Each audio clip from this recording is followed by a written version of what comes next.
Sekali peristiwa, Yesus yang penuh dengan Roh Kudus kembali dari Sungai Yordan, lalu dibawa oleh Roh Kudus ke padang gurun. Di situ 40 hari lamanya ia dicobai iblis. Selama hari-hari itu Yesus tidak makan apa-apa, dan setelah itu ia lapar.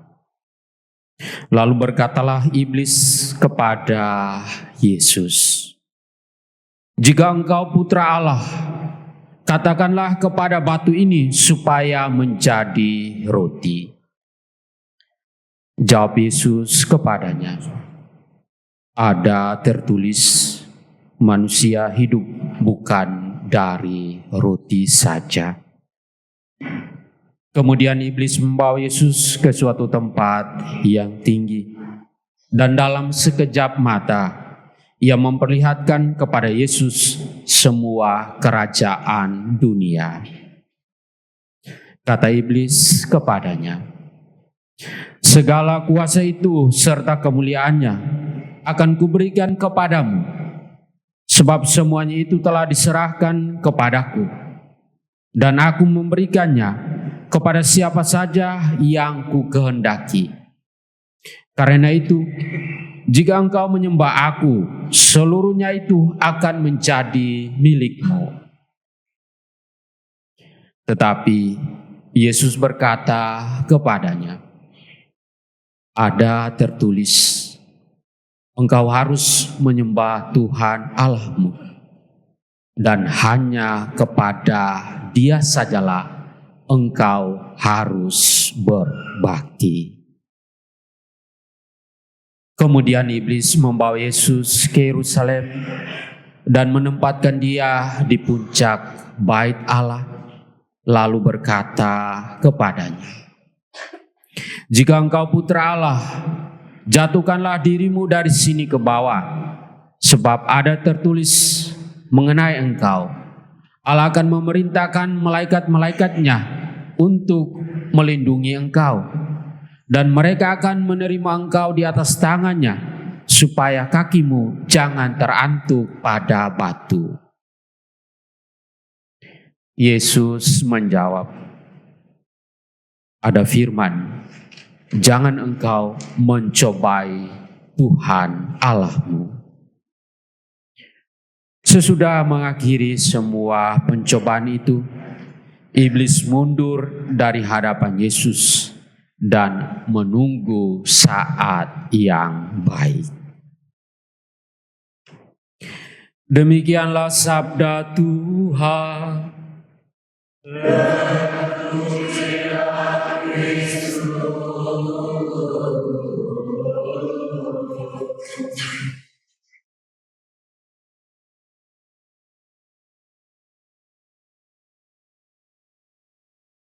Bapak, Ibu, Saudara, Saudari, orang muda, remaja, anak-anak, para calon katekumen yang terkasih dalam Tuhan kita Yesus Kristus.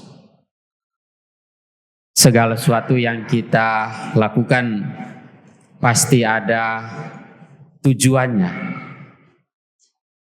Di balik tujuan itu pasti berhubungan dengan apa yang kita inginkan.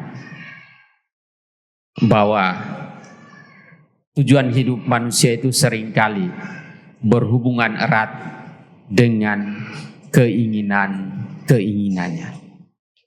Dan ini berhubungan dengan 3 kecenderungan utama yang senantiasa manusia atau kita perjuangkan, kita usahakan, yaitu kekayaan, kekuasaan, dan ketenaran. Lalu ada pandangan, banyak definisi bahwa tujuan hidup itu tercapai dengan pencapaian materi, harta, kekayaan, ataukah pengakuan sosial, kehormatan dari sesama, dan yang terakhir, posisi yang diraih. Dan keinginan-keinginan ini muncul secara alami.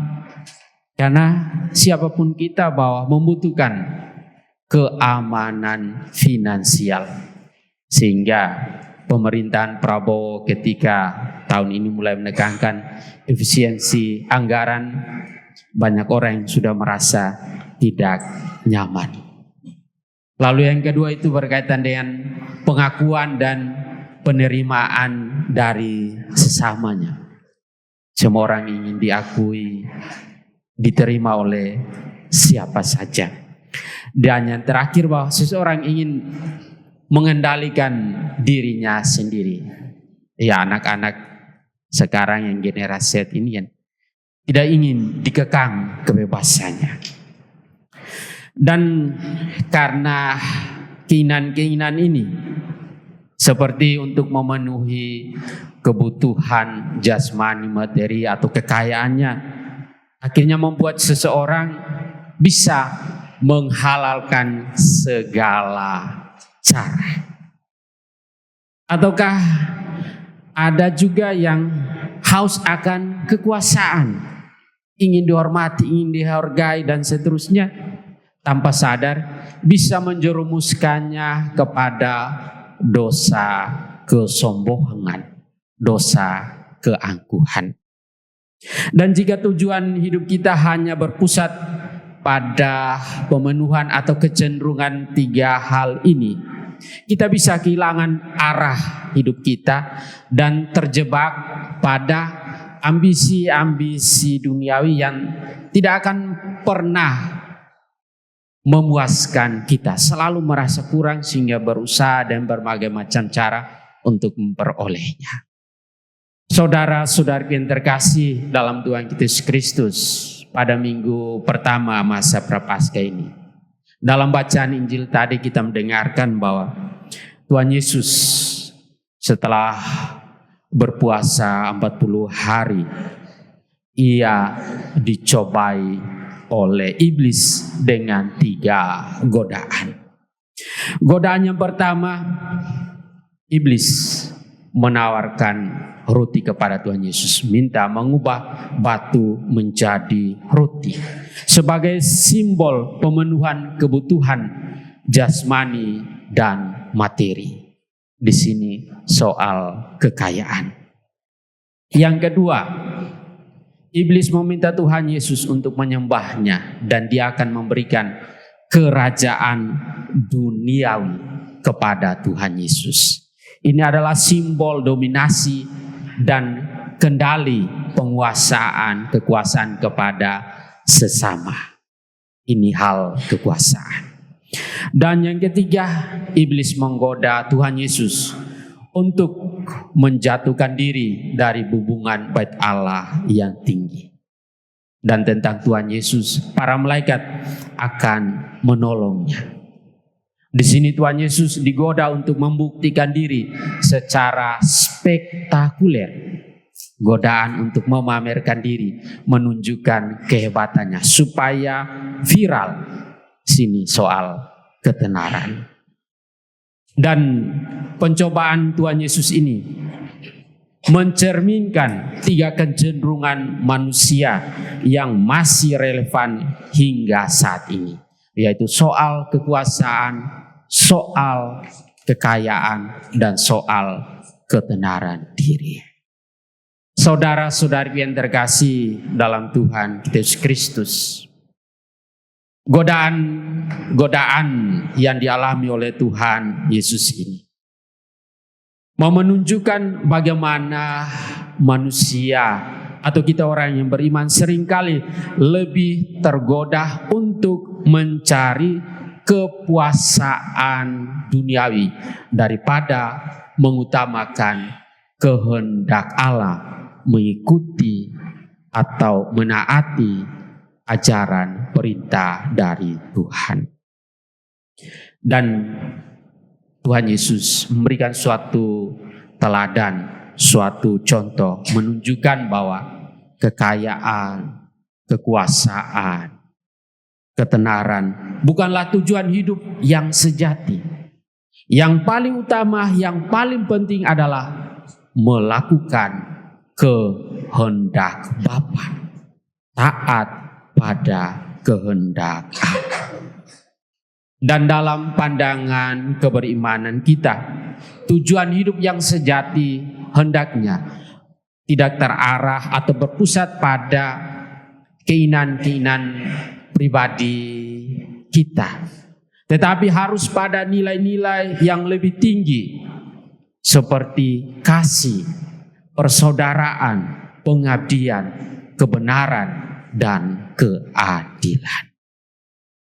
Saudara-saudariku yang terkasih, dan demikian dalam kehidupan ini sebagai orang-orang yang beriman, yang percaya kepada Kristus, terutama di masa Prapaskah ini, marilah dalam kehidupan ini hendaknya kita hidup secara bijaksana. Hidup kita harusnya diselaraskan dengan tujuan hidup yang lebih bermakna, atau hidup itu harus selaras dengan kehendak Allah. Ketiga hal tadi, kekuasaan, kekayaan, ketenaran, bukanlah sesuatu yang salah. Kekuasaan, kekayaan, ketenaran itu merupakan kebutuhan yang sangat alami. Kita membutuhkan itu, kita memperjuangkan itu. Tetapi di sini yang harus kita perhatikan adalah bagaimana cara kita memperolehnya. Dan yang kedua, bagaimana cara kita menggunakannya. Hendaknya memperolehnya, menggunakannya selaras dengan kehendak Allah, sehingga kita tidak di bawah kendali atau di bawah kuasa iblis. Saudara-saudariku yang terkasih dalam Tuhan kita Yesus Kristus, pada hari Rabu Abu, kita semua sudah ditandai dengan abu. Kita sudah memulai masa Paskah. Dan kita ingat akan pesan dari Tuhan Yesus untuk senantiasa mengisi masa Prapaskah ini, pantang dan puasa ini dengan beramal kasih secara tersembunyi, berdoa dalam sunyi, dan yang ketiga, melakukan pantang puasa tanpa memamerkan diri.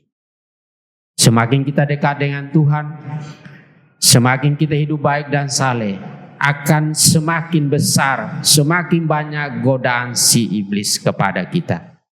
Tetapi bersama dengan Tuhan, jangan takut, kita pasti menang.